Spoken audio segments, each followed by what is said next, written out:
Hi, everyone. Happy New Year. Happy Lunar New Year and happy Valentine's Day and happy Express Entry.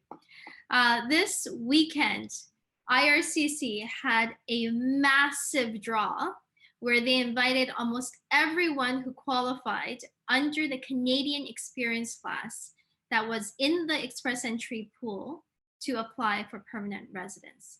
This is really, really big news for people who have been trying to immigrate under the economic categories. And especially because IRCC has never done this since the beginning of Express Entry, when Express Entry has been in place.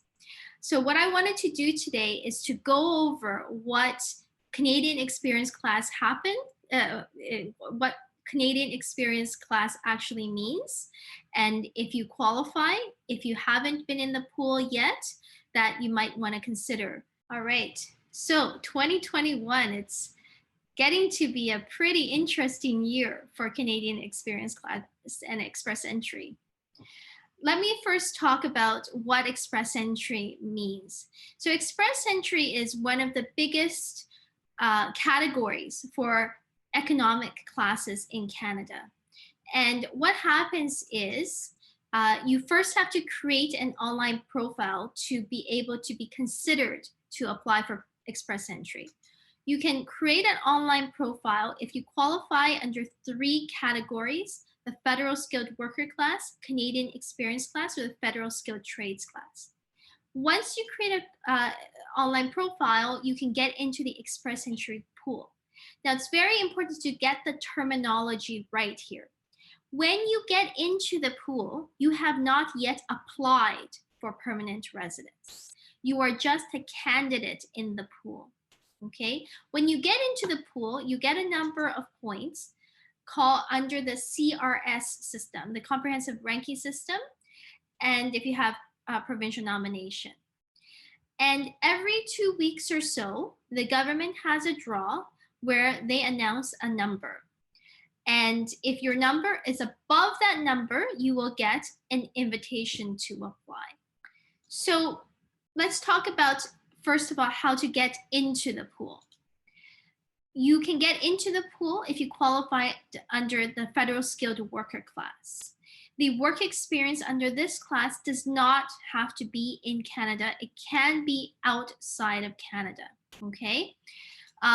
We're going to talk extensively about the Canadian Experience class today because that is what we are concerned about. Those people who qualify under the Canadian Experience class, unlike before, before COVID, everybody who was in the pool was usually all considered under one category. Right now, the government has shown that they are really considering Canadian Experience class as a separate category, that they are only inviting people in the Canadian Experience class under some rounds of invitation. So that's what we're going to talk about. And also people who qualify under the Skilled Trades class can also get into the pool, okay? So let's talk about the Canadian Experience class. What do you need to have in order to qualify under the Canadian Experience class? So first of all, the work experience is one of the key factors. There are 2 factors: work experience and language. Let's talk about the work experience. The work experience has to be work experience in Canada that is legal. It has to be when you are not a full-time student. So if you get work experience while you are studying as a full-time student, that work experience does not count. It counts after you've finished and when you've, for example, applied for your postgrad work permit and you start working then. It does not count if you're not legally working. It only counts when you're legally. It does not count if you're not legally working. It counts if you're legally working. High skilled. High skilled is work under the occupations of O, A, or B for the NOC code, the NOC codes. Okay, only work experience that's high skilled is counted.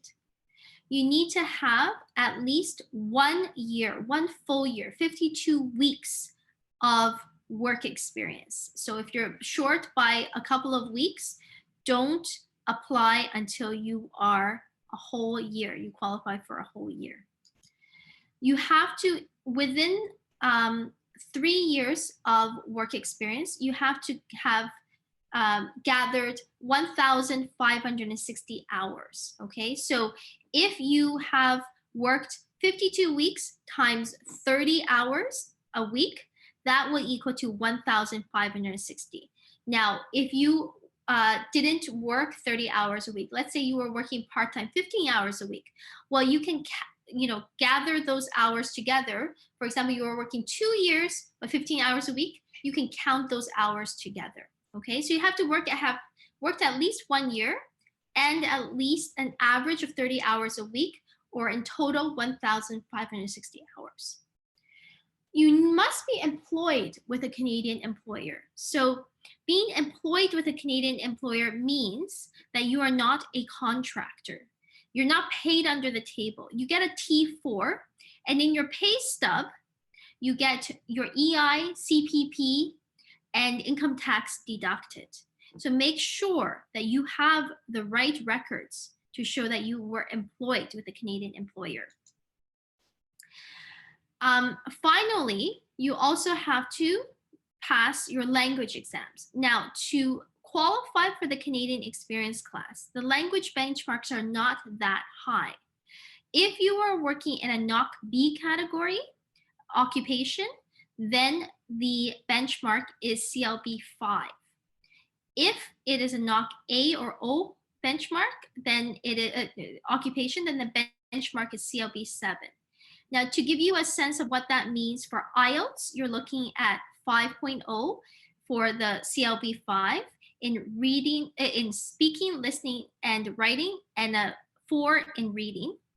And for NOC A and O, you're looking for a CLB of 7, which is a 6 in IELTS of reading, writing, listening, and speaking. If you're doing CELPIP, you're looking at 5s for CLB 5 for every category, and a 7 for every category. Now, I don't care about overall scores. It's about each individual score. So what happens is once you are in the pool, then you are assigned a series of points, okay? Now, let's say the last draw was 450 points. Who's gonna get through? Well, you say Trupti, right? But right now, it's not just about your points, it's about what category you qualified for to enter the pool. If Trupti entered the pool as under express entry as a federal skilled worker class, she's not going to get invited in the last draw. So it also matters now not only how you what score you get, but how you enter in. Now, are we going to get another invitation to apply round like we did this weekend where everybody's invited? That I'm not sure.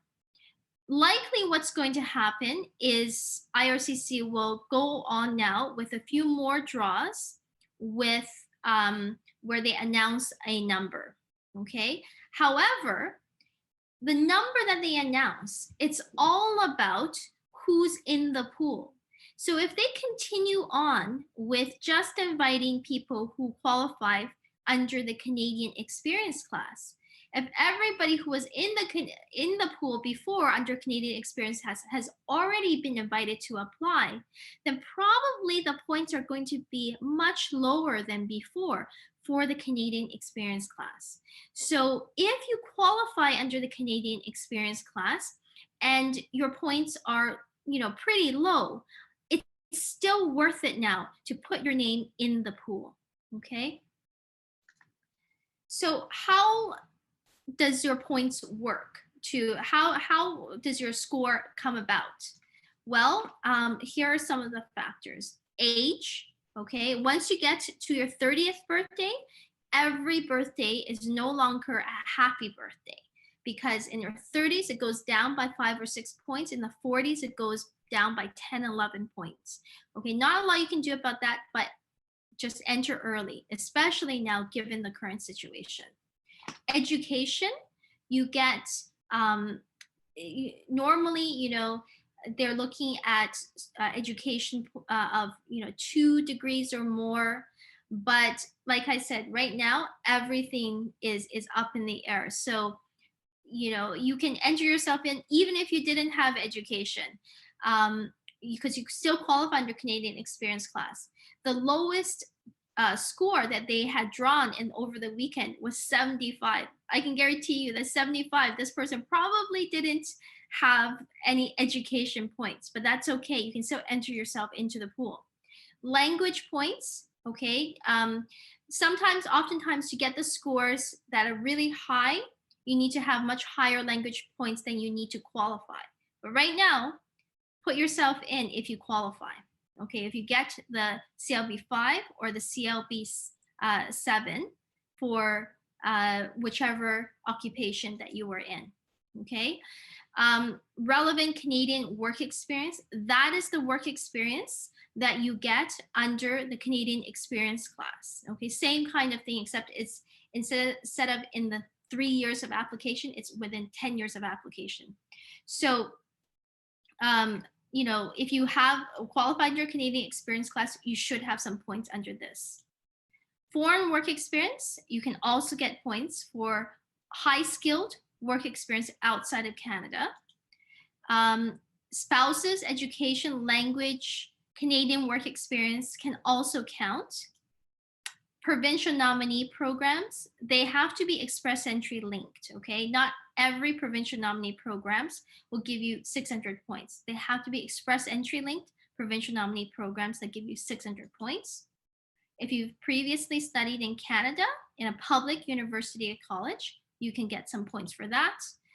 Arranged employment, very important that you understand that arranged employment can only be given to those who have employer-specific work permits and 1 year of work experience, or LMIAs. They are not to be given to people who have open work permits like the post-grad work permit or spousal work permits. If you have siblings who are Canadians or permanent residents in Canada, you can get some points. The ability to speak and also to read, write, and listen in fluent French is also very important as well. And trade certification. So these are some of the main points that you will get, okay? So that's about it for now. My advice to you guys is to, if you qualify under the Canadian experience class, it's probably not a bad idea to put yourself into the pool. I have my our contact information from our firm. Feel free to contact us to set up a consultation and to go over your situation and see if this is something that is right for you. You know, one of my really favorite clients, she told me something once that has always stuck with me. She had a pretty low score for express entry. And at that time, I had told her, you know what, I don't know if you have a great chance to get out of the pool. And she said something to me. She said, Elizabeth, my mother told me you can't win the lottery if you don't buy a lottery ticket. So put me into the pool. So I did put her in the pool. This was 2-3 years ago. And the points suddenly dropped. And she got her permanent residence in 2 months. You know, so that's one thing I might want to leave with you, this thought. Can't win the lottery if you don't buy a lottery ticket. Okay? Take care, guys. Stay safe. Goodbye.